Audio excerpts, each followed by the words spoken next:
বাংলাদেশের সর্বশেষ গুরুত্বপূর্ণ আপডেট সংবাদে আপনাকে স্বাগত। শুরুতেই সংবাদ শিরোনাম, পরে বিস্তারিত। শুরুতেই জানিয়ে দিব আলোচনার কেন্দ্রে সরকারের মেয়াদ।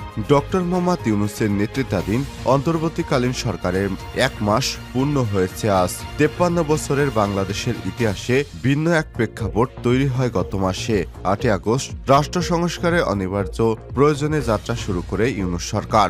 এখন বিএনপি সহ অন্যান্য বিরোধী দলের আলোচনার কেন্দ্রে রয়েছে এই সরকারের মেয়াদ নিয়ে। তারা চাচ্ছে নতুন করে নির্বাচন। এরপর জানিয়ে দিব বৈষম্যবিরোধী ছাত্র আন্দোলনের নতুন কর্মসূচি ঘোষণা। গত রাতে সামাজিক যোগাযোগ মাধ্যম ফেসবুকে এক স্ট্যাটাসে এসব তথ্য জানান। এতে হাসনাত আব্দুল্লাহ লিখেছেন, প্রিয় চট্টগ্রামবাসী, আজ রোববার 8 আগস্ট থেকে শুরু হচ্ছে বৈষম্যবিরোধী ছাত্র আন্দোলনের বিভাগীয় এবং জেলা পর্যায়ের সফর। এই সফরের অংশ হিসেবে আমাদের একটি সমন্বয় টিম প্রত্যেকটি জেলার অভ্যুত্থান ঘটানো ছাত্র জনতার সঙ্গে মতবিনিময় সভায় অংশগ্রহণ করবেন। এবারে জানাবো, সবাইকে এক হয়ে কাজ করলেই বিপ্লবের লক্ষ্যকে ধরে রাখতে পারব বললেন বিএনপির মহাসচিব মির্জা ফখরুল ইসলাম আলমগীর। এবারে জানাবো, ইসলামী ব্যাংকের সাবেক দখলদারদের অস্থিরতা সৃষ্টির পায়তারা, নিরীহ কর্মকর্তাদের নামে মামলা। স্বৈরাচার শেখ হাসিনার অন্যতম দোসর এবং ব্যাংক লুটের মাধ্যমে অর্থের যোগানদাতা সাইফুল আলম মাসুদ ওরফে এস আলমের বিরুদ্ধে ইসলামী ব্যাংকের অভ্যন্তরে নানা উপায়ে অস্থিরতা সৃষ্টির পায়তারার অভিযোগ উঠেছে। এস আলম গত 7 বছরে শুধু 1 লক্ষ কোটি টাকা হাতেই নেয়নি, ইসলামী ব্যাংক যেন সামনে এগোতে না পারে সেজন্য নানা চক্রান্ত এবং ষড়যন্ত্র অব্যাহত রেখেছে। এবারে জানাবো, নগদ টাকা উত্তোলনের সীমা তুলে দিল বাংলাদেশ ব্যাংক। নগদ টাকা উত্তোলনের সীমা তুলে দিয়েছে বাংলাদেশ ব্যাংক। অর্থপাচার রোধসহ নানা রকম অনিয়ম মোকাবেলার জন্য কেন্দ্রীয় ব্যাংক থেকে নির্দেশনা দেওয়া হয়েছিল 5 লক্ষ টাকার উপরে ব্যাংক থেকে তোলা যাবে না, কিন্তু এখন সেটির সময়সীমা তুলে দিয়েছে। এখন যে কোনো অঙ্কের টাকা চাইলেই তোলা যাবে। এবং সর্বশেষ জানিয়ে দিব, ডক্টর মোহাম্মদ ইউনূসের সাক্ষাৎকার ভালোভাবে নেয়নি নয়াদিল্লি। অন্তর্বর্তীকালীন সরকারের প্রধান ডক্টর মোহাম্মদ ইউনূস ভারতীয় বার্তা সংস্থা প্রেস স্টার্ট অব ইন্ডিয়া পিটিআইকে একটি দীর্ঘ সাক্ষাৎকার দিয়েছেন। তার সাক্ষাৎকারের কারণে জাতিসংঘের অধিবেশনের মধ্যে ভারতের প্রধানমন্ত্রী নরেন্দ্র মোদীর সঙ্গে ডক্টর ইউনূসের বৈঠক হওয়া নিয়ে আশঙ্কা দেখা দিয়েছে। গতকাল ভারতীয় সংবাদ মাধ্যম হিন্দুস্তান টাইমসের এক প্রতিবেদনে সব তথ্য জানানো হয়েছে। তবে ভারত ডক্টর মোহাম্মদ ইউনূসের সঙ্গে সাক্ষাতের বিষয়টি ভালোভাবে নেয়নি। প্রিয় দর্শক, এতক্ষণ শুনছিলেন সংবাদ শিরোনাম, এবারে বিস্তারিত। তবে তার আগে বন্ধুরা, অনুরোধ থাকবে এই সংবাদটিতে একটি লাইক দিন। এই চ্যানেলে আপনি নতুন হয়ে থাকলে আমাদের সংবাদটি দেখতে দেখতে চ্যানেলটি সাবস্ক্রাইব করে রাখুন। কমেন্ট করে আপনার মূল্যবান মতামত জানিয়ে দিন আপনি বিশ্বের কোন দেশ থেকে বা বাংলাদেশের কোন স্থান থেকে আমাদের সংবাদটি দেখছেন এবং শুনছেন। এবারে বিস্তারিত। আলোচনার কেন্দ্রে সরকারের মেয়াদ। ডক্টর মোহাম্মদ ইউনূসের নেতৃত্বাধীন অন্তর্বর্তীকালীন সরকার 1 মাস পূর্ণ করেছে আজ। 53 বছরের বাংলাদেশের ইতিহাসে ভিন্ন এক প্রেক্ষাপটে তৈরি হয় গত মাসে 8 আগস্ট। রাষ্ট্র সংস্কারের অনিবার্য প্রয়োজনে যাত্রা শুরু করে ডক্টর মোহাম্মদ ইউনূস। ছাত্র জনতার রক্তাক্ত গণ অভ্যুত্থানে 5 আগস্ট পদত্যাগ করে ভারতে পালিয়ে যেতে বাধ্য হন তৎকালীন প্রধানমন্ত্রী শেখ হাসিনা। সঙ্গে সঙ্গে আত্মগোপনে চলে যান আওয়ামী লীগ সরকারের মন্ত্রী এমপিরা, এমনকি দলীয় নেতৃবৃন্দ ও সরকার ঘনিষ্ঠ উচ্চ পর্যায়ের আমলারাও গা ঢাকা দেন। গণভবন, সংসদ ভবন, প্রধানমন্ত্রীর কার্যালয় সহ দেশের বিভিন্ন গুরুত্বপূর্ণ স্থাপনায় হামলা চালায় বিক্ষুব্ধ জনতা। কর্তৃত্ব পরায়ণ হাসিনা সরকারের নৃশংস দমন নিপীড়ন প্রাণ হারায় শিশু, কিশোর, শিক্ষার্থী, নারীসহ হাজারো মুক্তিকামী মানুষ। রক্তক্ষয়ী মুক্তিযুদ্ধের মাধ্যমে অর্জিত বাংলাদেশে জনতার এই বিজয়কে দ্বিতীয় স্বাধীনতা হিসেবে উল্লেখ করেন আন্দোলনকারীরা। স্বৈরাচার, দুর্নীতি, বৈদেশিক ঋণ, অর্থপাচার, দ্রব্যমূল্যের অর্ধগতি, বেকারত্ব, রিজার্ভ সংকট সহ হাজারো সমস্যা থেকে উত্তরণে ডক্টর ইউনূসকে সরকার গঠনে আহ্বান জানান ছাত্র জনতা। 8 আগস্ট অন্তর্বর্তীকালীন সরকারের প্রধান উপদেষ্টা হিসেবে শপথ নেন বিশ্বনন্দিত নোবেলজয়ী অধ্যাপক ইউনূস। পর্যায়ক্রমে আরও 20 জন উপদেষ্টা যোগ দেন তার সঙ্গে। এরই মধ্যে রয়েছেন বৈষম্যবিরোধী ছাত্র আন্দোলনের 2 শিক্ষার্থী। এরই মধ্যে ভেঙে পড়া আইন শৃঙ্খলা পরিস্থিতি, সংখ্যালঘু নির্যাতন, স্থানীয় সরকারকে পলাতক জনপ্রতিনিধি, বিচার বিভাগ সহ নানা প্রতিষ্ঠানে গণপদত্যাগ, বিভিন্ন বঞ্চিত পেশাজীবীদের বিক্ষোভ, রাজনৈতিক দলগুলোর যৌক্তিক সময়ে নির্বাচনের দাবি ও আংশিক বন্যার মতো বিভিন্ন চ্যালেঞ্জের মুখোমুখি হতে হয়েছে বর্তমান সরকারকে। পুলিশের সাবেক মহাপরিদর্শক আইজিপি নুরুল হুদা কালবেলাকে বলেন, এত বড় ঘটনার পর বড় ধরনের বিশৃঙ্খলা হতে দেখা দেয়নি। এতে বলা যায় আইনশৃঙ্খলা পরিস্থিতি উন্নত হয়েছে। পুলিশ বাহিনী সম্পূর্ণভাবে এখনো মাঠে নামতে পারেনি, আরও কিছুটা সময় লাগবে।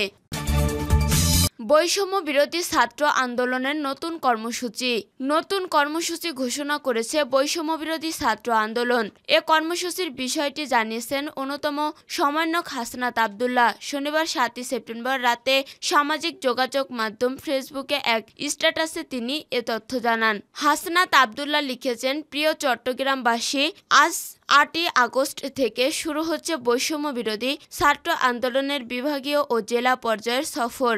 এ সফরের অংশ হিসেবে আমাদের একটি সমন্বয়ক টিম প্রত্যেকটি জেলার অভ্যুত্থানের ঘটানো ছাত্র জনতার সঙ্গে মতবিনিময় সভায় অংশগ্রহণ করবেন। স্ট্যাটাসে তিনি জানান, সফরের প্রথম জেলা হিসেবে আগামীকাল চট্টগ্রামে 2টি মতবিনিময় সভা অনুষ্ঠিত হবে। ছাত্র জনতার সঙ্গে মতবিনিময় নিয়ে প্রথম সভাটি চট্টগ্রাম বিশ্ববিদ্যালয়ে বেলা 11টায় অনুষ্ঠিত হবে।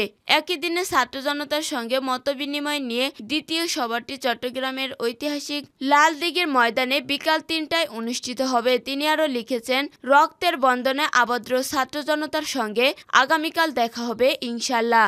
এদিকে দেখা হচ্ছে মুন্সিগঞ্জের শিরোনাম আরেকটি স্ট্যাটাস দিয়েছে বৈষম্য বিরোধী ছাত্র আন্দোলনের অন্যতম সমন্বয়ক সার্জিস আলম। তিনি ফেসবুকে লিখেছেন, আজ সোমবার 8 আগস্ট থেকে শুরু হচ্ছে বৈষম্য বিরোধী ছাত্র আন্দোলনের বিভাগীয় ও জেলা পর্যায়ের সফর, যেখানে আমাদের একটি সমন্বয়ক টিম প্রত্যেকটি জেলার অভ্যুত্থানের ঘটানো ছাত্র জনতার সাথে মতবিনিময় সভায় অংশগ্রহণ করবে। ঢাকা বিভাগীয় সফরের প্রথম জেলা হিসেবে আগামীকাল মুন্সিগঞ্জে এই মতবিনিময় সভা অনুষ্ঠিত হবে উল্লেখ করে তিনি লিখেন, ছাত্র জনতার সাথে মতবিনিময় সভা হবে মুন্সিগঞ্জের সরকারি হরগঙ্গা কলেজের মাঠ প্রাঙ্গণে দুপুর 3টায়।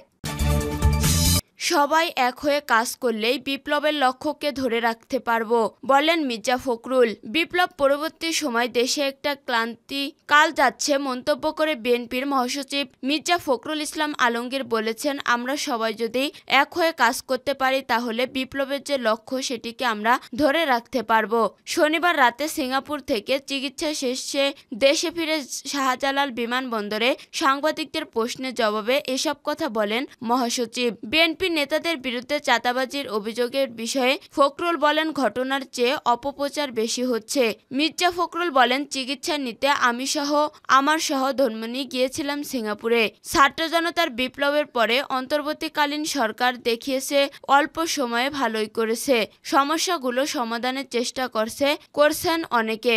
অর্থনীতিকে টিকিয়ে রাখতে বিশেষ করে গার্মেন্টস শিল্প বিষয়ে ভালোভাবে সকল দল ও ব্যক্তিকে সহায়তা করতে হবে জানিয়ে তিনি বলেন, এক্ষেত্রে আইন শৃঙ্খলা বাহিনী ও সংগঠনকে কাজ করতে হবে। তিনি বলেন, তত্ত্বাবধায়ক সরকার স্থায়ী রূপ ও দ্বিকক্ষ বিশিষ্ট সংসদ ব্যবস্থা প্রণয়ন করতে চায় বিএনপি। কাজেই নির্বাচন কমিশন সহ অন্যান্য প্রতিষ্ঠানের সংস্কারের পক্ষে বিএনপি। উল্লেখ্য, 1 সেপ্টেম্বর রাতে চিকিৎসার উদ্দেশ্যে সিঙ্গাপুরে যান বিএনপির মহাসচিব। চিকিৎসা শেষে আজ রাতে ঢাকায় ফেরেন তিনি। ইসলামী ব্যাংকের সাবেক দখলদারদের অস্থিরতা সৃষ্টির পায়তারা। স্বৈরাচারী শেখ হাসিনার অন্যতম দোসর ও ব্যাংক লুটের মাধ্যমে অর্থের যোগানদাতা সাইফুল আলম মাসুদ ওরফে এস আলমের বিরুদ্ধে ইসলামী ব্যাংকের অভ্যন্তরে নানা উপায়ে অস্থিরতা সৃষ্টির পায়তারার অভিযোগ উঠেছে। এস আলম গত 7 বছরে শুধু 1 লাখ কোটি টাকা হাতে নিয়েই ক্ষান্ত হয়নি। ইসলামী ব্যাংক যেন সামনে এগোতে না পারে সেজন্য নানা চক্রান্ত ও ষড়যন্ত্র অব্যাহত রেখেছে।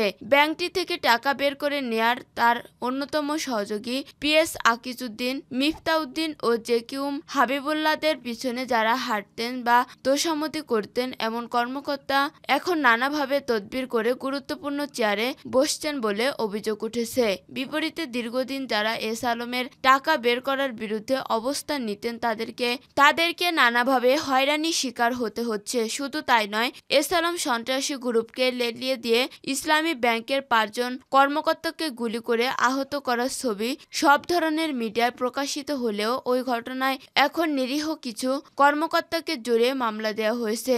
অজ্ঞাত আসামি করা হয়েছে 1000 কর্মকর্তাকে। বিশ্লেষকদের মতে চক্রান্তকারীদের ষড়যন্ত্র থেকে সাবধানতা অবলম্বন করে কিভাবে ব্যাংককে সামনের দিকে এগিয়ে নিয়ে যায় সে বিষয়ে কার্যকর পদক্ষেপ নিতে হবে। অন্যথায় আস্থার সংকট কাটিয়ে ওঠার কর্মসূচি হোঁচট খাবে বলে সংশ্লিষ্টরা আশঙ্কা করছে।